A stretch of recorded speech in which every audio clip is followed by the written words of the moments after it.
Chapitre 20. En effet, il fallut se rationner. Notre provision ne pouvait durer plus de 3 jours. C'est ce que je reconnus le soir au moment du souper. Et fâcheuse expectative, nous avions peu d'espoir de rencontrer quelques sources vives dans ces terrains de l'époque de transition. Pendant toute la journée du lendemain, la galerie déroula devant nos pas ses interminables arceaux. Nous marchions presque sans mot dire, le mutisme de Hans nous gagnait.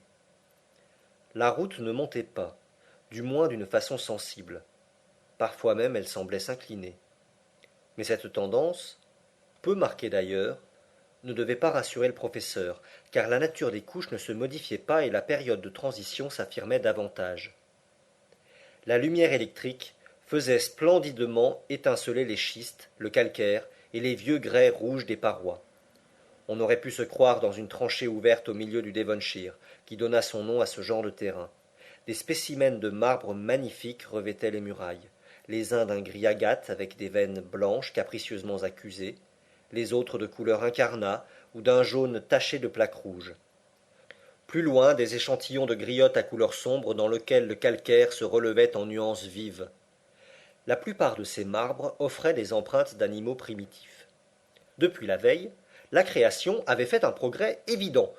Au lieu des trilobites rudimentaires, j'apercevais des débris d'un ordre plus parfait, entre autres des poissons ganoïdes et ces sauroptéris dans lesquels l'œil du paléontologiste a su découvrir les premières formes du reptile. Les mers dévoniennes étaient habitées par un grand nombre d'animaux de cette espèce, et elles les déposèrent par milliers sur les roches de nouvelles formations. Il devenait évident que nous remontions l'échelle de la vie animale dont l'homme occupe le sommet. Mais le professeur Lindenbrock ne paraissait pas y prendre garde. Il attendait 2 choses.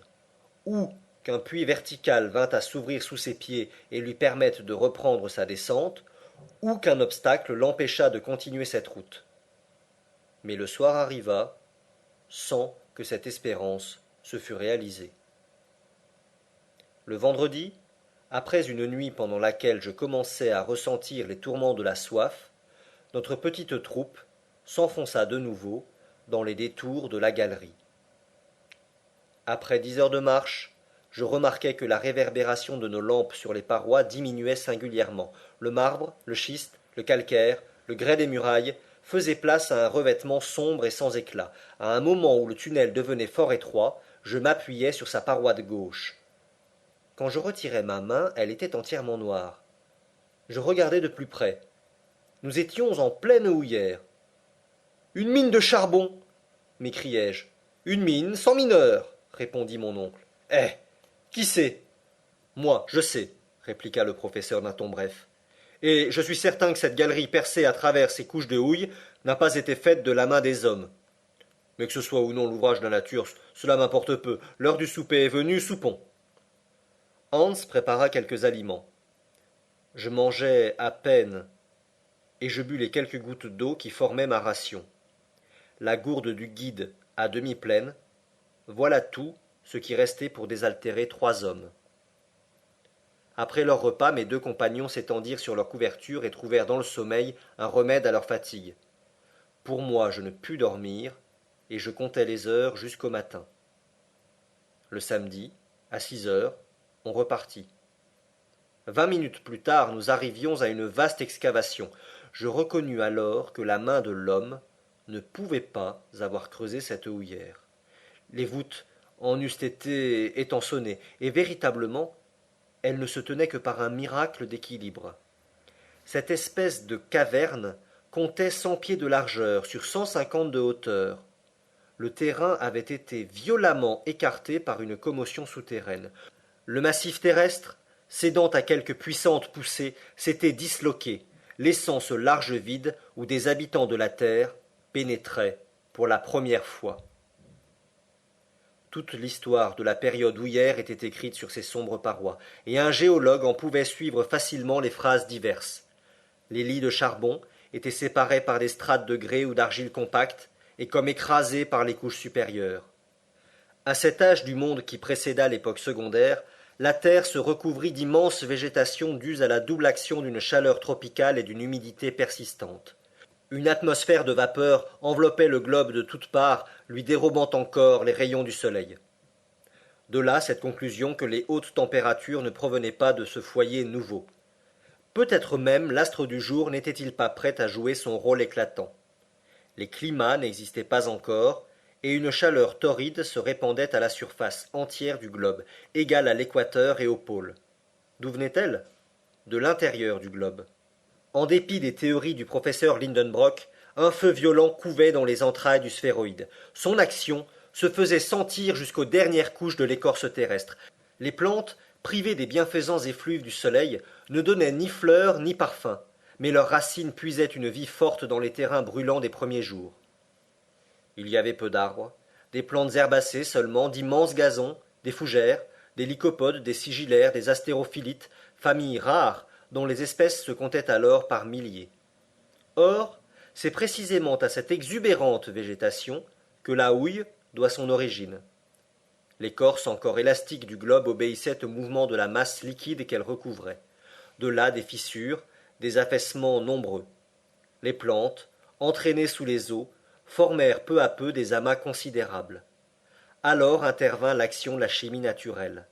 Au fond des mers, les masses végétales se firent tourbes d'abord, puis grâce à l'influence des gaz et sous le feu de la fermentation, elles subirent une minéralisation complète. Ainsi se formèrent ces immenses couches de charbon qu'une consommation excessive doit, pourtant, épuiser en moins de 3 siècles, si les peuples industriels n'y prennent garde. Ces réflexions me venaient à l'esprit pendant que je considérais les richesses houillères accumulées dans cette portion du massif terrestre. Celles-ci, sans doute, ne seront jamais mises à découvert. L'exploitation de ces mines reculées demanderait des sacrifices trop considérables. À quoi bon d'ailleurs, quand la houille est encore répandue, pour ainsi dire, à la surface de la terre dans un grand nombre de contrées. Aussi, telles je voyais ces couches intactes, telles elles seraient lorsque sonnerait la dernière heure du monde. Cependant nous marchions, et seul de mes compagnons j'oubliais la longueur de la route pour me perdre au milieu de considérations géologiques. La température restait sensiblement ce qu'elle était pendant notre passage au milieu des laves et des schistes. Seulement mon odorat était affecté par une odeur très prononcée de protocarbures d'hydrogène. Je reconnus immédiatement dans cette galerie la présence d'une notable quantité de ce fluide dangereux auquel les mineurs ont donné le nom de grisou, et dont l'explosion a si souvent causé d'épouvantables catastrophes. Heureusement nous étions éclairés par les ingénieux appareils de Ruhmkorff. Si par malheur nous avions imprudemment exploré cette galerie la torche à la main, une explosion terrible eût fini le voyage en supprimant les voyageurs. Cette excursion dans la houillère dura jusqu'au soir. Mon oncle contenait à peine l'impatience que lui causait l'horizontalité de la route.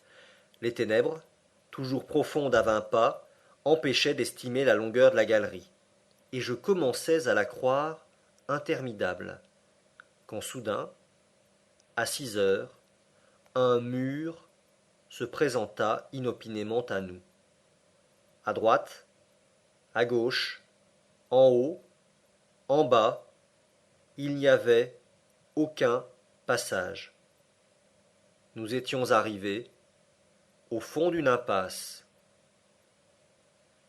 Eh bien, tant mieux, s'écria mon oncle.